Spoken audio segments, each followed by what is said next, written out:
एक बार की बात है। एक बिल्डिंग में एक पति पत्नी रहते थे। उनकी नई नई शादी हुई थी। उन्हीं की तरह उस बिल्डिंग में बहुत सारे परिवार रहा करते थे। वे सब बहुत अमीर थे। इस वजह से दो चोरों की नजर उस बिल्डिंग में रह रहे लोगों पर थी। मुन्ना, बहुत दिन हो गए इंतजार करते करते। ये लॉकडाउन की वजह से ये लोग अपना घर खाली छोड़कर कहीं जाने को तैयार ही नहीं है। अगर ऐसा ही चलता रहा तो हमारा धंधा तो चौपट ही हो जाएगा। अगर सब लोग अपने अपने घरों में ही रहेंगे तो हम चोरी कैसे करेंगे? तुम सही कहते हो मोंटी भाई। ये कोरोना वायरस के चक्कर में कोई अपने रिश्तेदार के घर जाने को तैयार ही नहीं है। लेकिन हमें कुछ ना कुछ तो करना ही होगा। चलो हम इस बिल्डिंग की छत पर जाकर देखते हैं। क्या पता हमें वहाँ कुछ कीमती सामान पड़ा हुआ मिल जाए। फिर वे दोनों अंधेरा होने का इंतजार करते हैं और मौका देखकर बिल्डिंग की छत पर पहुंच जाते हैं। वहां उन्हें पुराना टीवी और कंप्यूटर पड़ा हुआ मिलता है। वे उस सामान को बोरे में भरना शुरू कर देते हैं। अजी सुनिए, अंधेरा हो गया है।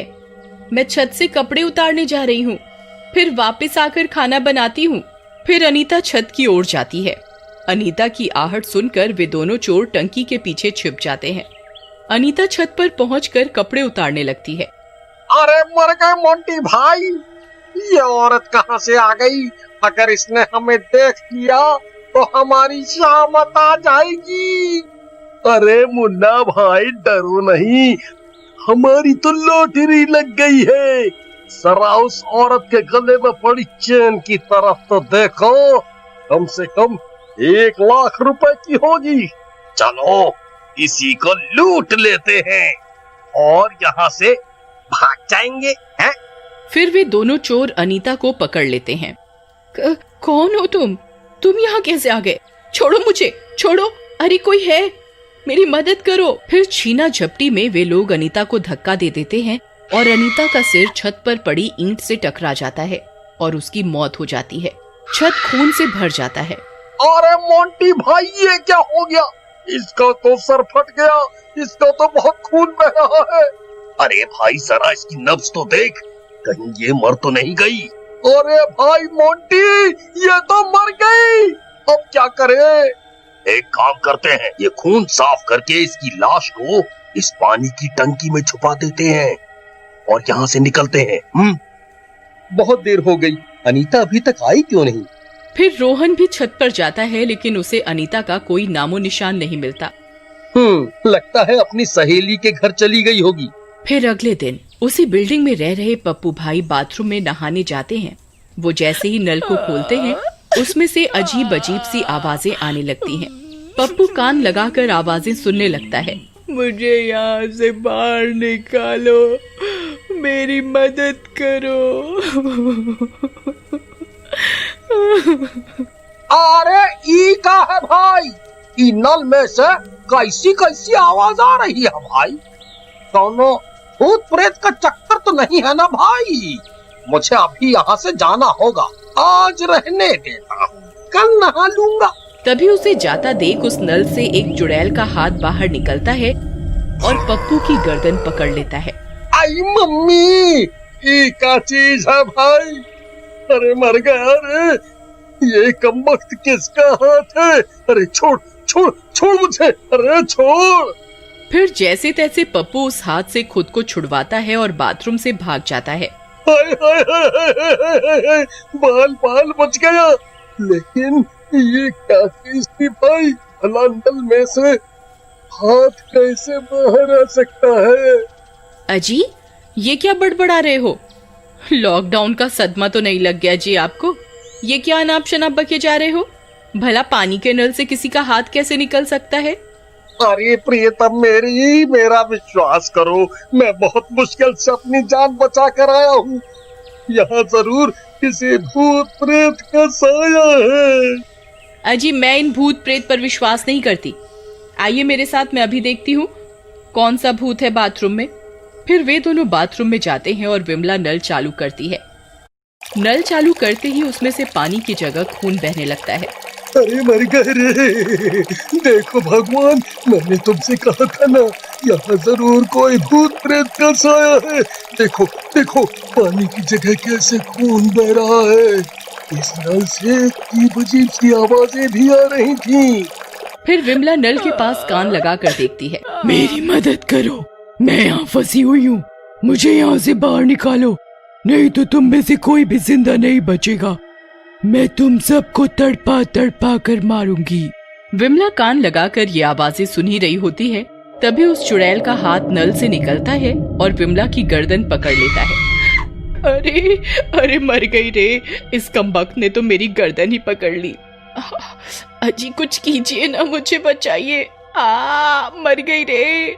फिर पप्पू विमला को अपनी ओर खींचने लगता है और जैसे तैसे उस हाथ से अपनी जान बचाकर वो वहां से भाग जाते हैं और भागकर अपनी बिल्डिंग की लॉबी में पहुंच जाते हैं। वहां बिल्डिंग के कुछ लोग पहले से ही मौजूद होते हैं। वे सब लोग भी डरे सहमे हुए होते हैं। अरे भाई, हमारे बाथरूम में जरूर कोई भूत है, मैं तो बाल बाल बचा हूँ। अरे ये क्या कह रहे हो भाई, हमारे बाथरूम में भी कोई भूत है। उसने हम दोनों पर हमला कर दिया था, हम दोनों किसी तरह अपनी जान बचा कर आए हैं। उन सब की बातें रोहन सुन रहा होता है। अरे ये लोग कैसी अजीब अजीब सी बातें कर रहे हैं, इन्हें क्या हो गया? अरे पप्पू जी, हमारे बाथरूम के नल से खून निकल रहा है, क्या आपके नल से भी खून आ रहा है क्या? हाँ भाई, हमारे नल से भी खून बह रहा है। मुझे लगता है हमें छत पर पड़ी टंकी को खोलकर देखना चाहिए कि क्या गड़बड़ है। फिर वे सब लोग छत पर जाते हैं। छत पर उन्हें बहुत तेज बदबू आ रही होती है। अरे भाई,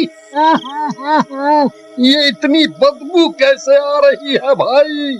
अरे शर्मा जी, जरा टंकी खोल कर तो देखिए क्या गड़बड़ है। फिर शर्मा जी जैसे ही टंकी को खोलकर देखते हैं, उनकी आंखें फटी की फटी रह जाती हैं। उस पानी की टंकी में एक चुड़ैल बैठी होती है।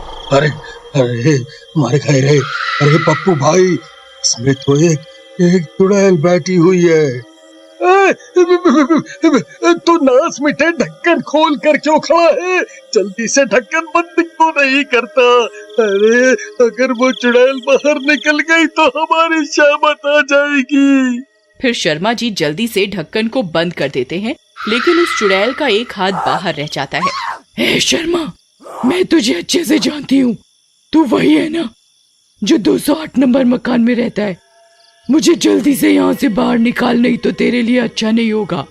अरे अरे अरे मर गए रे पप्पू भाई, ये मेरा मकान नंबर भी जानती है, अब ये मुझे जिंदा नहीं छोड़ेगी। आखिर ये कमबख्त चुड़ैल यहाँ कैसे आ गई और ये मुझे कैसे जानती है भाई? तभी रोहन की नजर उस चुड़ैल के हाथ में डली हुई उस अंगूठी पर पड़ती है। अरे ये अंगूठी तो अनीता ने पहनी हुई थी, कहीं ये अनीता तो नहीं? नहीं, ये नहीं हो सकता, ये नहीं हो सकता। फिर रोहन टंकी के पास जाता है और टंकी खोलने लगता है। अरे नास मीटे, ये क्या कर रहा है? उस चुड़ैल को आजाद करवाना चाहता है क्या? फिर रोहन जैसे ही टंकी का ढक्कन खोलता है, उसमें से अनीता बाहर निकलती है जो अब मर चुकी होती है। उस चुड़ैल को देखकर सबकी डर के मारे हालत खराब हो जाती है। अरे अनीता, ये तुम्हें क्या हो गया? नहीं, ऐसा नहीं हो सकता, ऐसा नहीं हो सकता। फिर रोहन को रोता देख अनीता भी उदास हो जाती है। ये कैसे हुआ अनीता? तुम तो छत पर कपड़े उतारने आई थी ना, फिर तुम्हारे साथ ये सब क्या हो गया? फिर अनीता उन्हें पूरी बात बताती है। ये सब तो बहुत गलत हुआ है तुम्हारे साथ। अनीता, मैं तुम्हारे कातिलों को उनके किए की सजा जरूर दिलवाऊंगा, लेकिन तुम इस बिल्डिंग के लोगों को परेशान मत करो, इन्होंने तुम्हारा कुछ नहीं बिगाड़ा है। फिर अनीता रोहन की बात मान लेती है और वहाँ से चली जाती है। रोहन भाई, हम तुम्हारे साथ हैं। वो देखो, वो सीसीटीवी कैमरा है, उसकी मदद से पुलिस उन कातिलों को ढूंढकर उन्हें जरूर सजा देगी। हाँ। फिर कुछ ही दिनों में पुलिस उस सीसीटीवी की फुटेज की मदद से उन चोरों को पकड़कर उन्हें उनके किए की सजा देती है।